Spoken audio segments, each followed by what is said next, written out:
Jalala, Okuma, Goptas, Karana, Naka, Jalala, Okuma, Goptas, Karana. Nagaan siifaa ta'u kayitii na duukaa bu'i gaaffii tokko si gaafadha dirree gamaa san keessatti.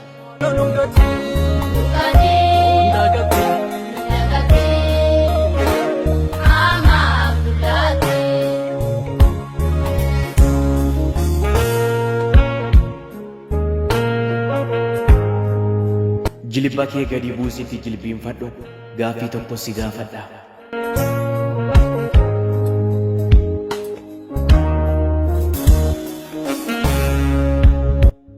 Mee yaa mucaan nana barri 2016 dhumeera bara 2017 seenterte.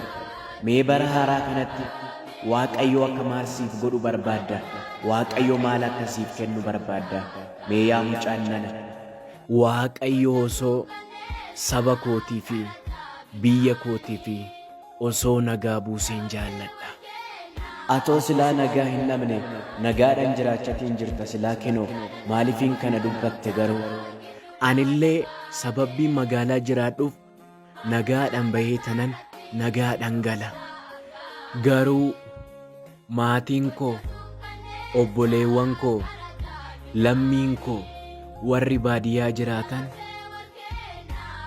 nagaadhaan ba'anii nagaadhaan galuun baay'ee itti ulfaachatiin jira. Kanaafiyyuu maaltu furmaata ree? Eenyutu furmaata kana itti kennuu danda'a ree?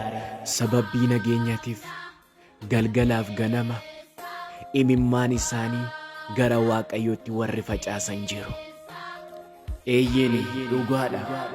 Kan kanammoo furmaatatti kennuu danda'u, kan furmaatatti gochuu danda'u Waaqayyo duwwaadha. Gara Waaqayyootti iyyadha. Gara Waaqayyootti bu'aa. Waaqayyo malee kan kana furmaatatti kennuu danda'u oomtiniyyuu hin jiru.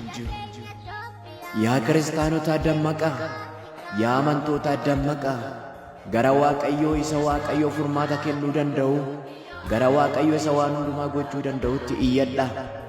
Isa fuuldurattis jilbiinfadha. Gadi of deebisaatii waa'ee biyya keessaniitiif, waa'ee saba qulqulluu gidduutti rakkatee kana, waa'ee ilmoo hiyyeessaa gidduutti rakkatee kana Waaqayyoof kadhadha. Ummata miskiinatu gidduutti rakkate maaloo gara Waaqayyootti iyya, gara Waaqayyootti iyya. Maaloo jilbi keessan haa jilbeenfatu. Waaqayyoo kana hundumaa furmaata hin godha. Wanti Waaqayyoof dadhabame hin jiru. Kan rakkoo kana ummata irraa hiikuu danda'u, kan rakkoo kana ummata furuu danda'u Waaqayyo duwwaadha. Gara Waaqayyootti iyyaa. Iyyadhaa yaa kiristaanota, hin callisina. Itti gaafatamummaa keessan baadhaa. Itti gaafatamummaa keessan baadhaa yaa amantoota. Maaliif hin callistarre? Maaloo yaa Waaqayyo, si'iif silaa wanti hundumtiyyuu ni danda'ama. Warra gamarra jiranis, warra gamana jiranis, isa gama jiru sanis, isa gamana jirus sammuu isaanii keessa goriitii, laphee isaanis laaffisiitii, qiimii garaa isaanii keessa jiru ati balleessi. Garaa dhiifamaa akka waliif qabaatan ati godhi yaa Waaqayyo. Silaa waanuma hunda dandeessa, wanti hundumtiyyuu siif ni danda'ama. Jalala, Okuma.